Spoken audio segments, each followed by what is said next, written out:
Buenos días. Comenzamos este retiro de Pascua en el que queremos brindarnos una oportunidad para el silencio y para la oración y para el encuentro con el Señor resucitado. El texto que va a animar todo este rato de reflexión y oración se encuentra en el capítulo 20 del Evangelio de San Juan. Es una escena conocida por todos, esa escena en la que María Magdalena llora junto al sepulcro del Señor, convencida de que han robado el cadáver, se encuentra con él pero es incapaz de reconocerlo. La estructura de este rato será muy sencilla. Un canto inicial nos ayudará a ponernos en ambiente. Luego habrá una proclamación de este texto que nos acompaña, una reflexión en torno a él, y luego un canto introducirá también el tiempo de la oración personal, que yo animo a que cada uno distribuya como le ayude más para que ese texto cale en el corazón. Para quienes pueda ser de ayuda, también un vídeo de aproximadamente unos 40 minutos, elaborado por el ciclo de fotografía de la Escuela de Arte Manolo Blahnik, nos ayudará a través de la imagen y de la música a interiorizar la experiencia de la resurrección. Pero que cada uno se sirva de todos estos momentos como mejor le ayude a la oración. Lo importante es el tiempo que dediquemos al Señor y lo importante es lo que el Señor sugiera al corazón de cada uno.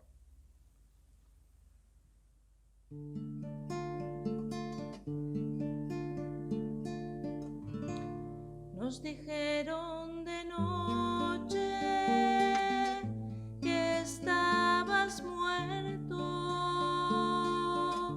y la fe estuvo en vela junto a tu cuerpo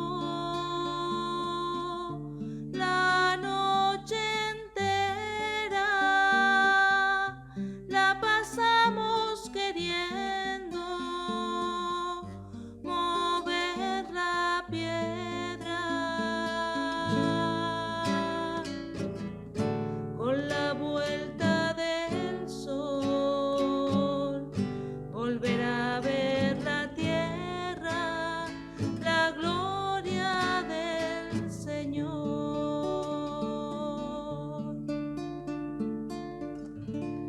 No supieron contarlo los centinelas, nadie supo la hora ni la manera antes del día se cubrieron de gloria tus 5 heridas. Con la vuelta del sol volverá a ver la tierra la gloria del Señor.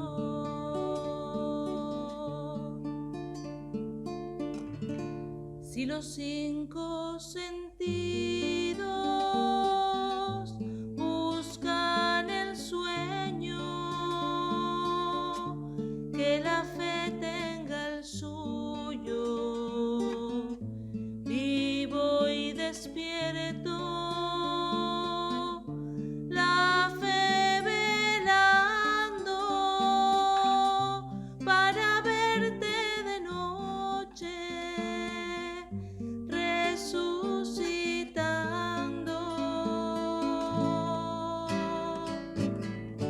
Con la vuelta del sol volverá a ver la tierra la gloria del Señor.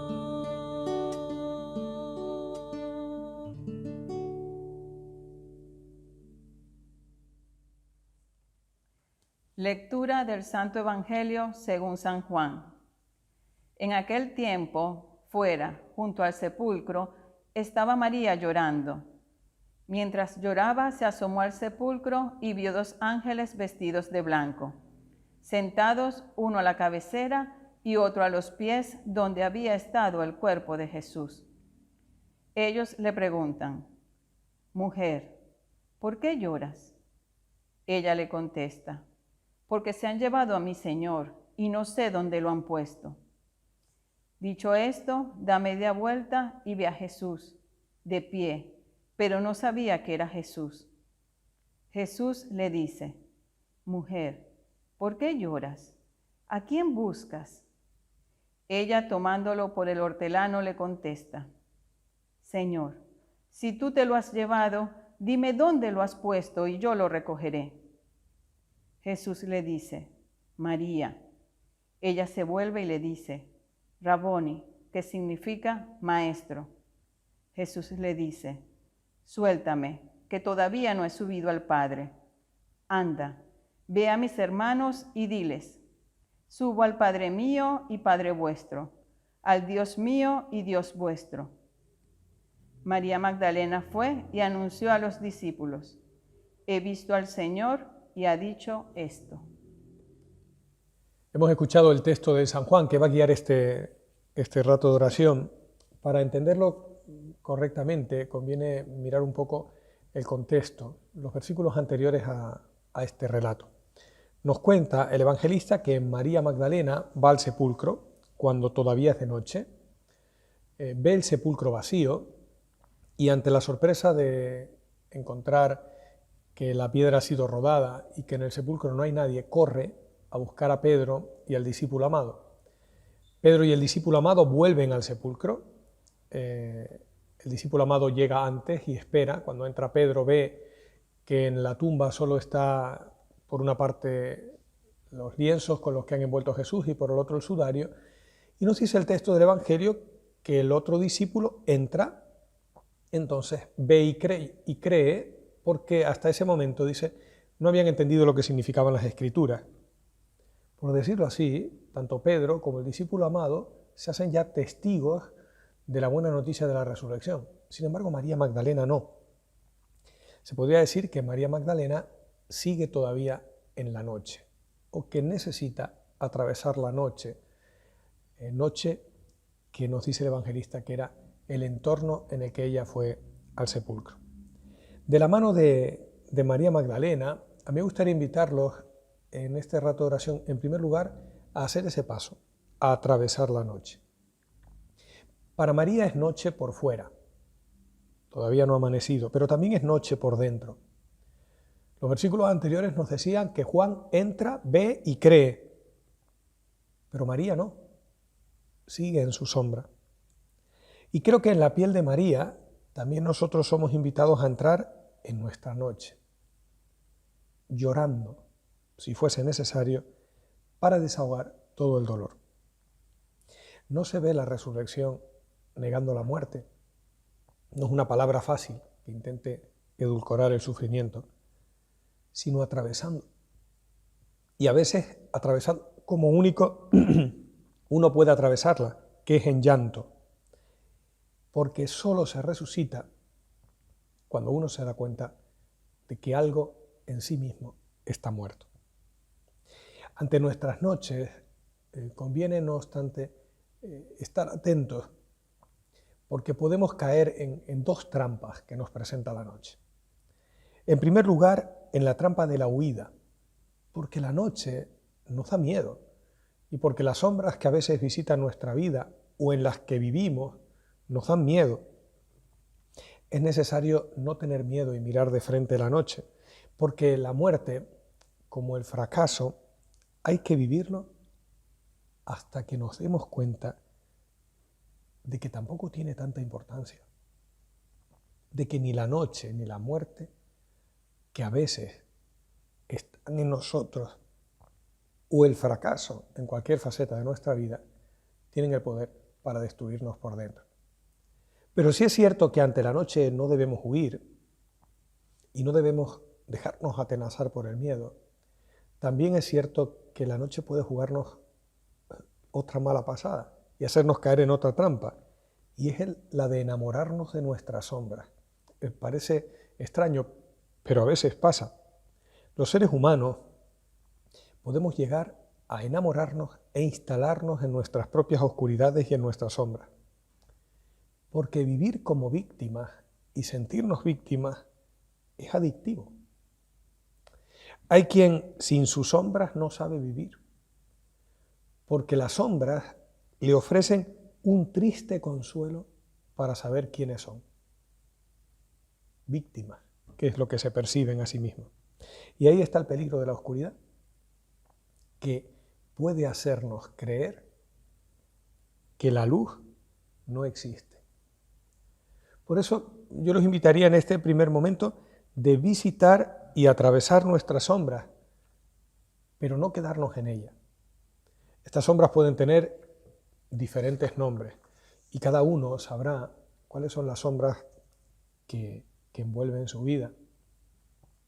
La de las propias dificultades de camino, quizás las de la enfermedad con la que luchamos, las de una cierta ausencia de sentido, las del vacío de fuentes de esperanza o de vida, las de la ausencia o aparente ausencia de Dios. En este primer momento con María, yo los animo a atravesar las sombras sin enamorarnos de ellas, a mirarlas de frente creyendo en la luz, a colocarnos sin escondernos de ella, pero sin acomodarnos, casi diríamos sin acurrucarnos en una sombra que nos robe esperanza para vivir y nos ayuda a vivir cómodamente paralizados, porque al fin y al cabo no dejamos de percibirnos como víctimas. Incluso en medio de estas sombras, a mí me gustaría que nos ofreciéramos en la oración un paso más, y es el de dejarnos cuestionar en el fondo del corazón.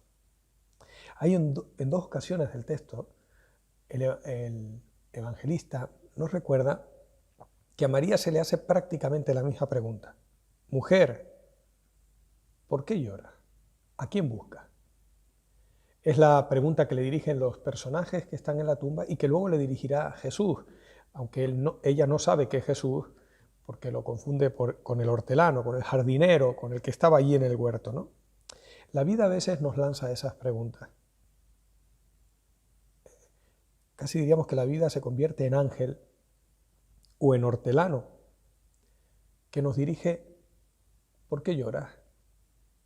¿A quién buscas? Hay que saber escuchar esa pregunta. Muchas veces no la escuchamos porque en realidad la tememos.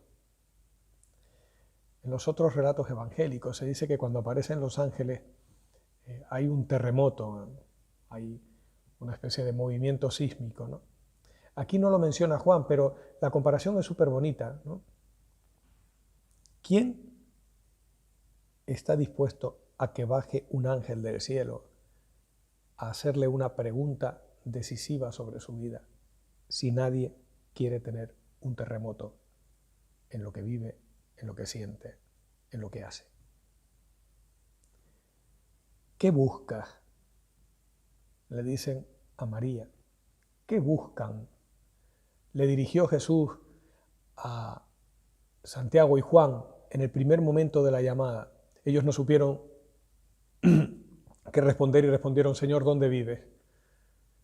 Pues en cierta medida María está haciendo la misma pregunta, buscando y preguntando dónde está Jesús, cuál es su lugar.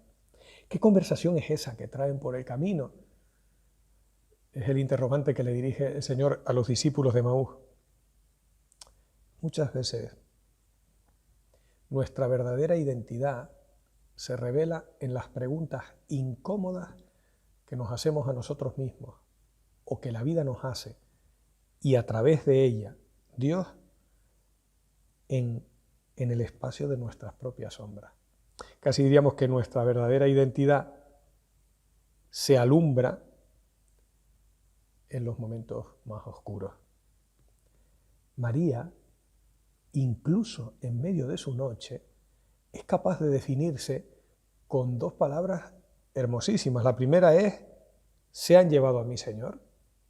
O sea, se está definiendo como discípula.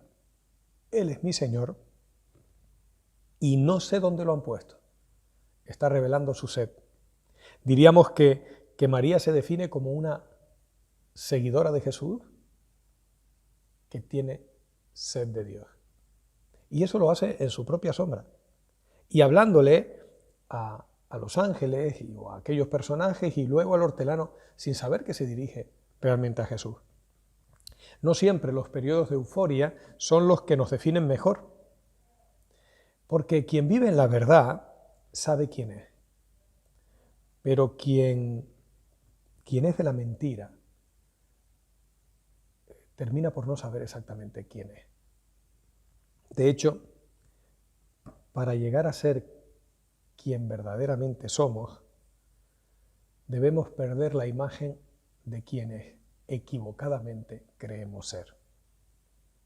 Y eso muchas veces solo se logra vivir cuando se pone en crisis, en medio de la oscuridad, el conjunto de nuestras seguridades y cuando dejamos que la vida, las circunstancias y a través de ella Dios nos lance preguntas tan incómodas como ¿por qué lloras? ¿A quién buscas? María descubre su verdad. En medio del dolor reconoce que es discípula del Señor y que lo ama. Hay una frase casi ilógica, ¿no? Si tú te lo has llevado, le dice ella al hortelano, dime dónde lo has puesto y yo lo recogeré. Es un amor insensato, porque para ella es imposible cargar un cadáver y traerlo de nuevo a la tumba. Pero el amor siempre tiene algo de exageración. El riesgo del enamorado nunca es quedarse corto, sino pasarse, y necesariamente es así. Y esto solo puede entenderlo quien de verdad ama y probablemente quien de verdad siente la pérdida de alguien a quien ha amado profundamente. La carrera hasta el lugar de la muerte, tanto de Pedro como de Juan en los versículos anteriores, como de María, muy de mañana antes de que amaneciera, es la expresión del amor, porque el amor corre siempre y curiosamente solo el amor nos sostiene en el dolor. En ocasiones probablemente les habrá sucedido encontrarse con alguien que te cuenta lo que está viviendo alguien a quien quería y que está enfermo, ¿no? Y que ha sufrido un deterioro grande, ¿no? No es infrecuente encontrarte con personas que te dicen fulano, fulana, mi amigo, mi vecino, mi tía, está malito. Dice, pero es que no puedo ir a verlo, porque me gustaría recordarlo como yo lo conocía. No resisto verlo en esa situación que está viviendo.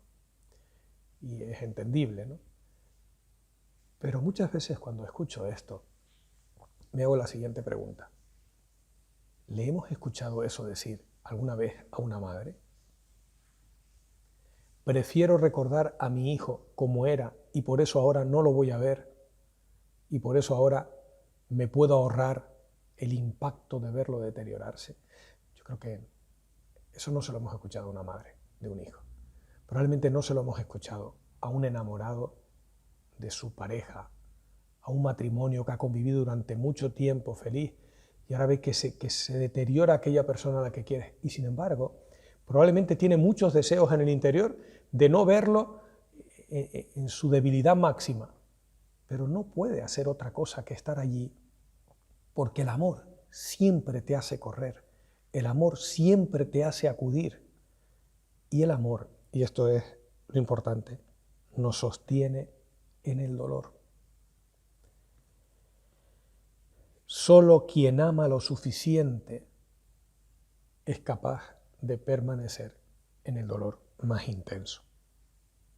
Una crisis de fe, por ejemplo, es dolorosa para quien ama. Y probablemente se vive con una crudeza tremenda, pero siempre como una especie de lucha interior, porque uno no quiere separarse de aquel que se había convertido en importante de su vida.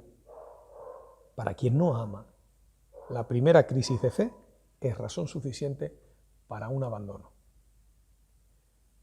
Porque la crisis nos coloca ante el dolor y en el dolor solo se permanece cuando se ama. El amor, por lo tanto, siempre tiene algo de exagerado, nunca se queda corto, se pasa.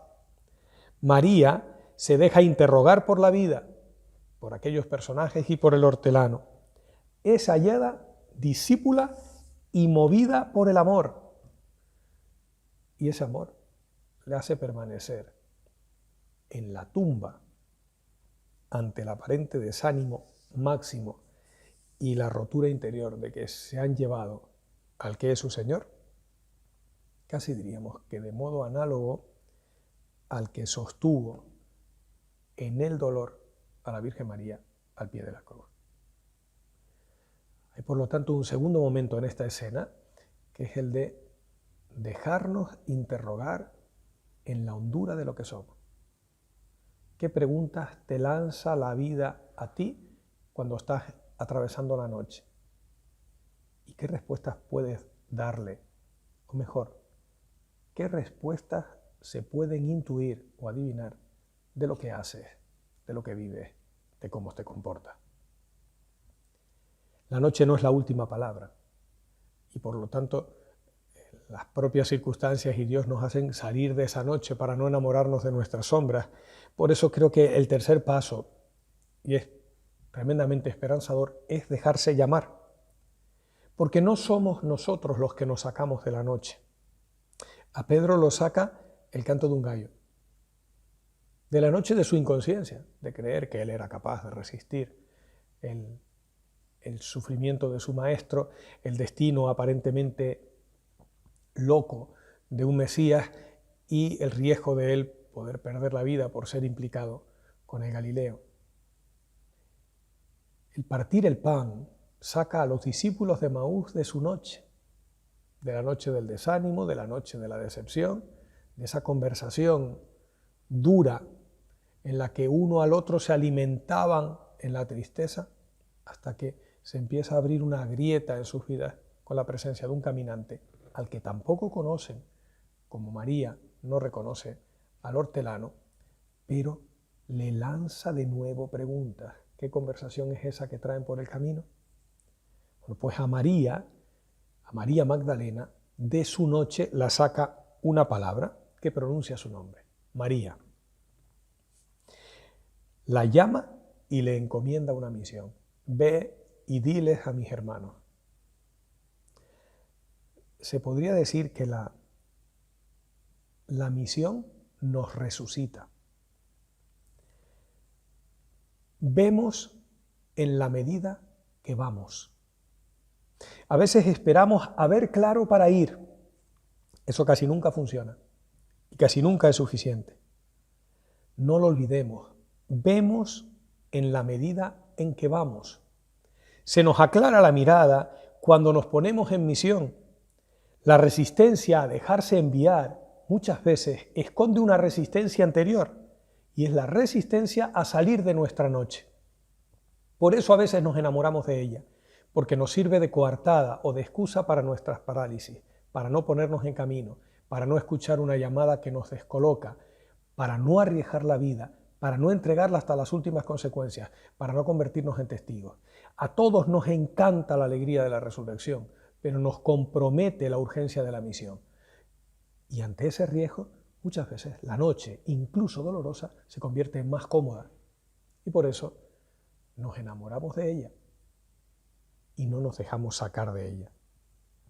Por eso la resurrección para cada uno de nosotros podría tener el nombre de la renovación de nuestro discipulado y de nuestro seguimiento. Cuando uno se deja llamar de nuevo y cuando uno se deja enviar de nuevo, algo resucita en él. O mejor, el resucitado es más Señor de nuestras vidas. María decía, se han llevado a mi Señor y no sé dónde lo han puesto. El lugar de Jesús ahora no es el sepulcro, es tu vida y la mía cuando nos dejamos llamar por Él y nos ponemos en misión. Pero eso cuesta. Dejarse llamar y hacer que esa llamada nos saque de la noche es arriesgado. Supone jugarse la vida y supone comprometer todo lo que somos. Nosotros no nos podemos sacar de la noche, pero nosotros sí podemos frenar que Jesús nos saque de la noche. Y deberíamos estar atentos. María admirada, escucha su nombre, reconoce a Jesús como el Maestro, y entonces, ¿qué hace? Pues lo que hace el amor, correr. Y probablemente, hablando con los discípulos, ve todavía más, porque no lo olvidemos, vemos cuando vamos. Los que esperan a ver para ir, casi nunca van. Recuerdan que es una dinámica muy propia de Juan. En el Evangelio de Juan 9, con el que reflexionamos en el retiro de Cuaresma, el ciego va a lavarse a la piscina de Siloé sin ver y luego ve. Ve cuando va, no va cuando ve. Y no es un juego de palabras, es una dinámica espiritual. Solo quien amando compromete la vida acaba percibiendo a Dios en ella y se acaba sintiendo beneficiado y bendecido por la resurrección de Jesús. Y el cuarto paso, creo que también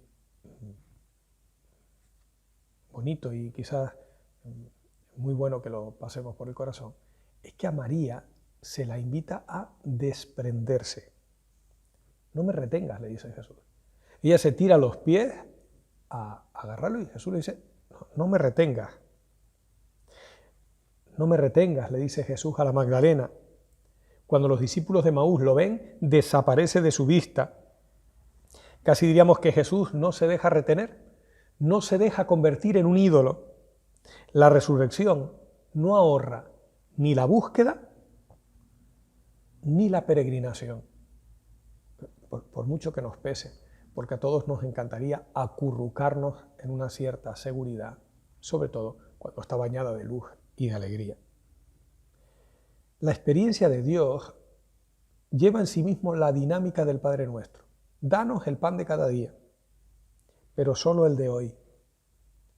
Quien quiera asegurar el pan de mañana y de pasado mañana y de más allá, quien quiera asegurar el futuro, se priva de uno de los elementos más decisivos de la fe, que es recorrer el camino de la confianza. Cuando todo está seguro, no es necesario confiar. Y cuando no es necesario confiar, la fe queda vacía de sentido. No podemos recostarnos en nuestras experiencias del pasado. Y Jesús así se lo hace ver a la Magdalena. Así se lo hace ver a los discípulos de Emaús cuando desaparece de su vista. Y así se los hace ver a la comunidad cristiana en ese relato de la ascensión, cuando dice que empezaba a subir al cielo y una nube los cubrió de su vista. Y ahora, sin verlo, si vamos a ese texto, nos daremos cuenta que ellos viven la alegría de la misión. La alegría, literalmente dice, llenos de alegría. Porque la resurrección nos invita a peregrinar de la misma manera que nos invita a renovar nuestro seguimiento. Y en esta peregrinación hay que aceptar, ese fue el destino de la Iglesia, la incomprensión e incluso la persecución. Podríamos decir que las personas iluminadas por la resurrección y las personas pacíficas son toleradas solo cuando no hacen ruido. Los santos siempre están, de hecho, al borde del martirio, porque es imposible dejarse alcanzar por la resurrección de Jesús y no hacer ruido. Casi diríamos que no hay iluminado por la resurrección, que no haya sido criticado o puesto en ridículo, o haya visto en riesgo sus bienes, su futuro, su prestigio, su vida. Y María tendrá que vivir también este destino con la comunidad cristiana. Y tendrá que de nuevo volver a peregrinar en la fe. Esta vez desde una presencia distinta de Jesús y que le hace salir de su noche con una palabra que la hace cuestionarse continuamente lo que tiene en el corazón, pero que no le deja convertir a Jesús en un ídolo que estanque su vida, que no le permita seguir caminando. Yo los invito en este rato a volver una y otra vez al texto. Si nos ayuda a comenzar en el capítulo 20 al inicio, cuando nos dice que todavía siendo oscuro, María se pone en camino al sepulcro. ¿Quién sabe? A lo mejor algunos de nosotros necesitamos vencer el miedo para atravesar nuestra noche y ponerle nombre y experimentarnos necesitados de la luz de la resurrección porque hemos tocado, palpado, las sombras de nuestra muerte. Quizás nos tocará a alguno de nosotros aprender a desinstalarnos de la noche, a no enamorarnos de ella y a dejarnos sacar por Jesús, renunciando a vivir nuestra fe o las circunstancias de nuestra vida desde la perspectiva de la víctima, casi diríamos desde la queja del que no quiere salir de su dolor, porque el dolor, casi diríamos así, es un poco una migaja de su identidad que le permite decir algo de quién es, un sufriente. Quizás necesitamos un terremoto en nuestra vida para que aprendamos a desear que venga un ángel a lanzarnos las preguntas más incómodas que necesitemos escuchar. ¿Quién eres? ¿Cuánto protagonismo has dado a Dios en tu vida? ¿Qué buscas de verdad? ¿Qué te hace llorar?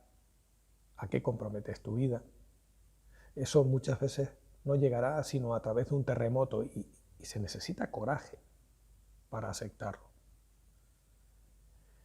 Siempre en la vida cristiana, en la vida espiritual, siempre está ese binomio, a veces difícil de armonizar, entre el ángel que nos consuela y el dolor de Getsemaní, entre el terremoto que nos desconcierta y el ángel que nos lanza una pregunta, entre la alegría del seguimiento en medio de la dificultad también de la misión. O quizás lo que nos hace falta es escuchar con un poco más de hondura a Jesús pronunciando nuestro nombre, que nos saca de nuestra noche y que nos permite expresar esta vez con alegría que Él es nuestro Señor y que ahora sí sabemos dónde lo han puesto, ante nosotros y en nosotros, acompañándonos en la misión. Dejemos al Señor que nos saque también de nuestras sombras y que nos haga peregrinos y buscadores, rastreadores de su presencia, aquella que solo es posible vivir en la fe, a veces sostenidos solo por un amor que nos mantiene enteros ante el dolor. Se han llevado a mi Señor, no sé dónde lo han puesto. Si te lo has llevado tú, dímelo que yo voy a buscarlo. Son las palabras de una discípula, de una buscadora y de una enamorada. Y son tres actitudes imprescindibles para vivir el seguimiento del Señor, también detrás de la experiencia de la resurrección. No solo busca quien hace el camino del Adviento, no solo busca quien hace el camino de la Cuaresma. Busca, porque Dios no se deja retener, quien hace el camino de la Pascua. Tiene sed de Dios quien lo sabe resucitado. Y guiado por esa sed, uno descubre el valor de esa agua, de la que uno se hace discípulo y mensajero. En el camino quizás, algunas veces, todo ese trabajo haya que hacerlo en medio del dolor. Si alimentamos el amor, nunca nos quedaremos cortos, porque el amor nunca se queda corto, porque el amor corre y acude, y porque para ver hay que ir, porque solo quien va, ve, y quien se queda parado en su noche o intenta retener a Jesús, ni va ni ve. espero que todo esto lo podamos pasar por el corazón.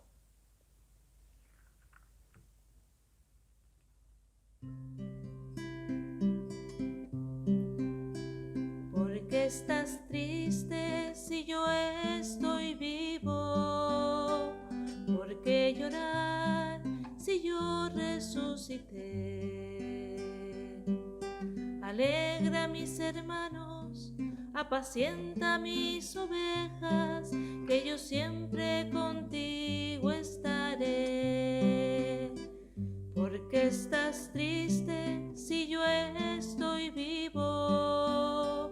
¿Por qué llorar si yo resucité?